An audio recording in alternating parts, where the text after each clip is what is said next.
असुतो मा सद्गमय तमसो मा ज्योतिर्गमय मृत्योर्मा अमृतं गमय. ओम शांति शांति शांति.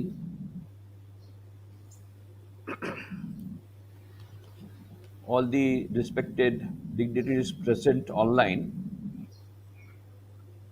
including Professor Lal, Honorable Advisor and CEO Vedant Gargaji, Professor Anil Kumar Agrawal ji, Dr. Prabhat Kumar ji, Dr. Rupesh Shukla ji, Yudhant Singh ji, Dr. Manju Sharma ji, and other dignitaries present online, and the learned professors who will be giving wonderful presentations during this 2 day seminar conference, and dear participants, my dear students. At the outset, I would like to congratulate Jyoti Vidyapith Women's University Jaipur for organizing this conference, which is organized by University C.V. Raman Chair under Faculty of Education and Methodology in collaboration with Business Excellence, Chicago, USA.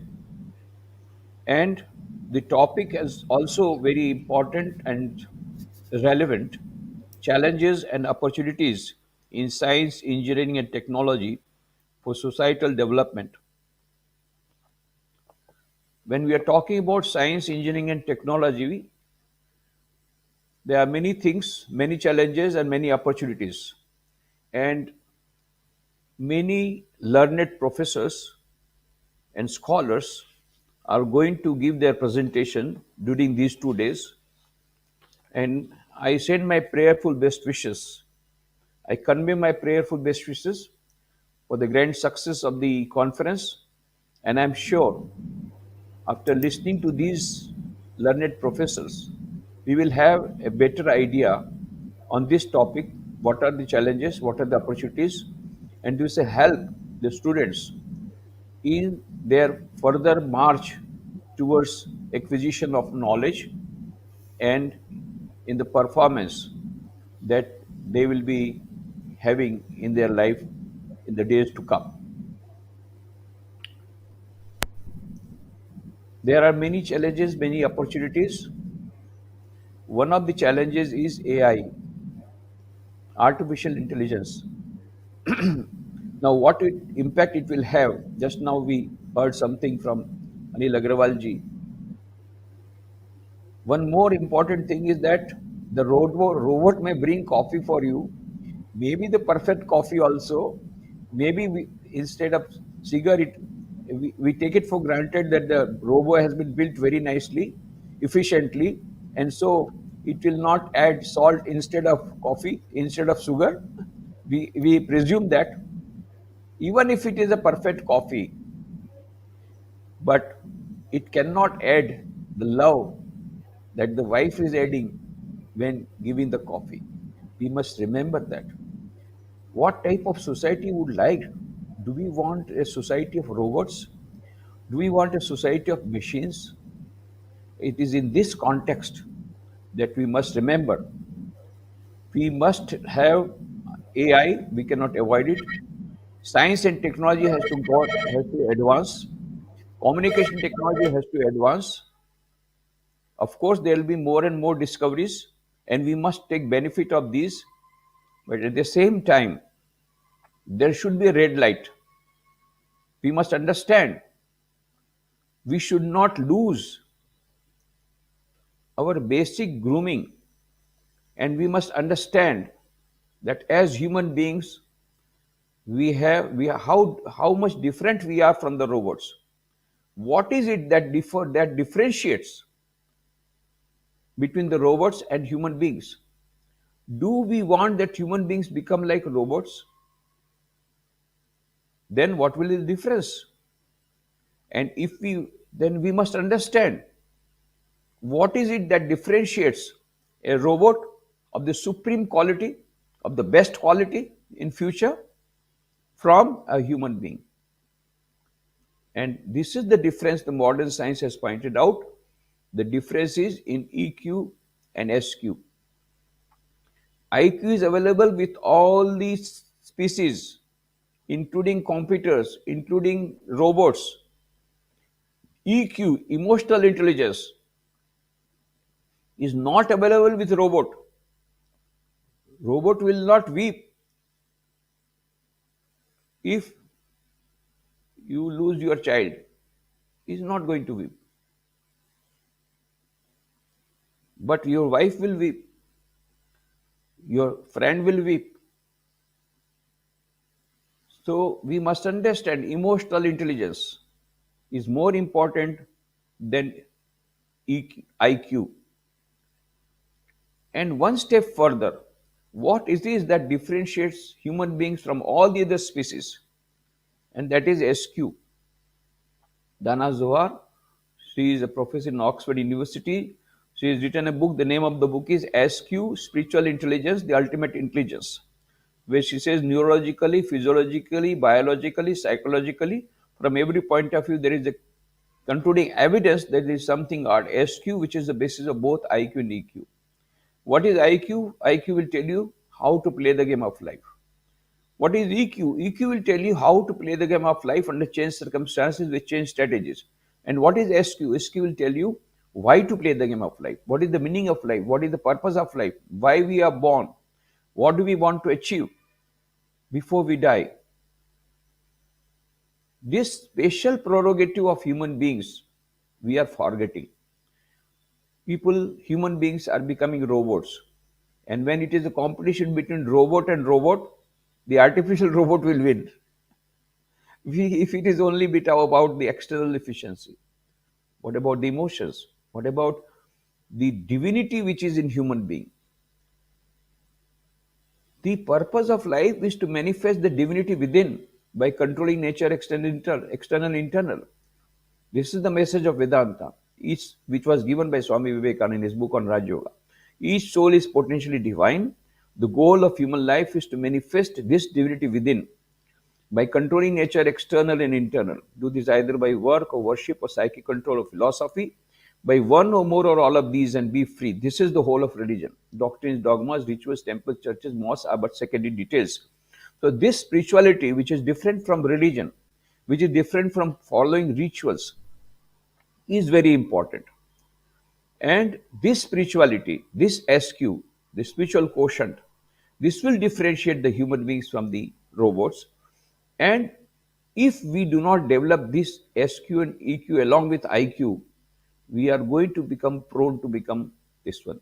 So just now, when so many scientists and so many experts are going to discuss about the opportunities and the challenges before the in the present scenario from the point of view of science, engineering, and technology, this is the most important point Dr. Einstein had pointed out in his book, The World as I See It, where he says the true value of a human being, the true value of a human being is determined primarily by the measure and the sense in which he has attained to liberation from the self.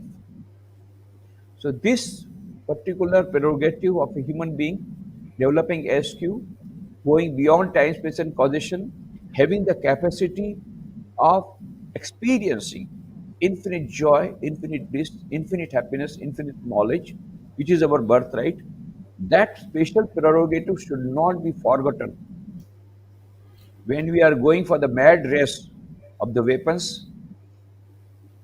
Science and technology can bring you the best of weapons which can kill the whole of humanity 6 times. But what will save you from this improper use or the bad use of science and technology is SQ, is your spiritual intelligence, is your emotion, is your humanistic concern for others. So this spiritual quotient should not be forgotten while we are going for the mad race in the development of science and technology and in communication technology and in AI and all that. If we want happiness and peace in our individual life, and if we want a world which will be full of peace of mind, peace, if we want world peace, in that case, we have to give equal importance, more importance rather, to EQ and SQ than IQ.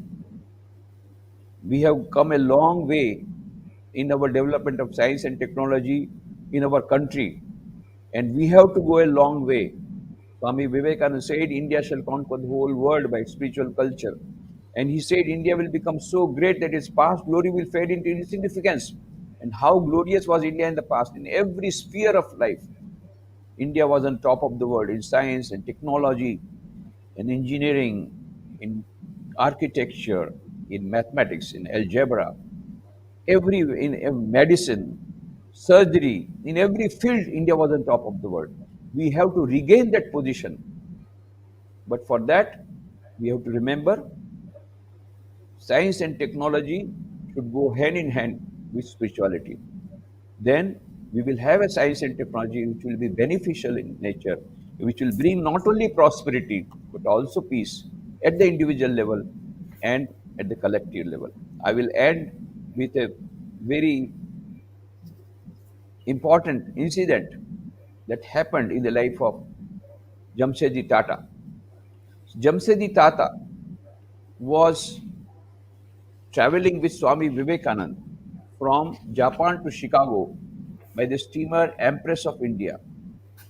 And at that time, Swami Vivekananda was with him, and Swami Vivekananda asked him, where are you going? And he said, I am going to Chicago for the Columbian Exposition, that industrial fair, to purchase the items. He said, why do you purchase? Why don't you start industry? And second thing he told, you must start research, scientific research in our country. Later on, Jamshedji Tata he thought of a scheme for starting an institute for scientific research in our country. Think of the days at that time. And he wrote very important letter. Actually, Dr. Kalam, APJ Abdul Kalam, he was the president of India at that time. We had invited him to Porbandar for inaugurating Vivekananda Institute of Value Education Culture on 12 January 2006. That was the National Youth Day birthday of Swami Vivekananda. So during his lecture, he said that today is a great day and birthday of Swami Vivekananda, not only for our country but for the whole planet. It is an important day. And then he said, I will like to share an incident. This is the incident that I am sharing with you. That when Swami Vivekananda was traveling along with Jamshedji Tata, at the time he told Jamshedji Tata to start Institute for Scientific Research. Mind you, it was in 1893, he told, when there was not a single institute of scientific research in India, and the British government did not want any such institute. And Jamshedji Tata had to work very hard, and that is why he approached Swami Vivekananda. He wrote a letter from Bombay on 23rd November 1898. Jamshedji Tata writes, Dear Swami Vivekananda, I trust you remember me as a fellow traveler on your voyage from Japan to Chicago. I very much recall at this moment your views on the growth of this ascetic spirit in India and the duty not of destroying but of diverting into useful channels. I recall these ideas in connection with my scheme of Research Institute of Science for India, out of which you have doubtless heard or read. It seemed to me that no better use can be made of the ascetic spirit than the establishment of monasteries or residential halls for man dominated by this spirit, where they should live with ordinary decency and devote their lives to the cultivation of sciences, both natural and humanistic. I am of opinion that if such a crusade in favor of an asceticism of this kind were undertaken by a competent leader, it would greatly help asceticism, science, and the good name of our common country. And I know not Who would make a more fitting general of such a campaign than Vivekananda? Just imagine, Swami Jamsetji Tata had so much confidence in Swami Vivekananda. He says, I know not who would make a more fitting general of such a campaign than Vivekananda. Do you think you would care to apply yourself to the mission of galvanizing into life our traditions in this respect? Perhaps you had better begin with a fiery pamphlet rousing our people in this matter. I should cheerfully defray all the expenses of publication with kind regards. I am dear Swami Vivekanand, yours faithfully, Jamsetji Tata. So you imagine at that time, uh, Swami Vivekananda talked about the importance of science. He said, science, what we want in our country is science, modern science coupled with Vedanta. So we have to remember this, and the ascetic spirit has to combine with the scientific spirit. And afterwards, Swami Vivekananda immediately told the editor of Prabhupada Bharata to write an editorial on that. And the editor, Prabhupada Bharat, which was a periodical of Ramakrishna Mission at that time, brought out in detail and called upon all the citizens of the country to come forward in help to help this institute. And the Maharaja of Mysore gave a lot of land. And ultimately, Sister Nivedita worked hard for this, though, and she had to fight with British government because the British government did not want any research institute in India. But ultimately, it was done, and with the help of Sister Nivedita, of course, Swami Vivekananda passed away in 1902. Jamsetji Tata passed away in 1904. But the institute did come, Indian Institute of Science, Bangalore, in 1909. And from that time onwards, we have more and more research institutes, particularly after the independence.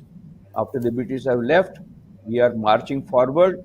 We have achieved a lot of things, but we have to achieve a lot of things in future.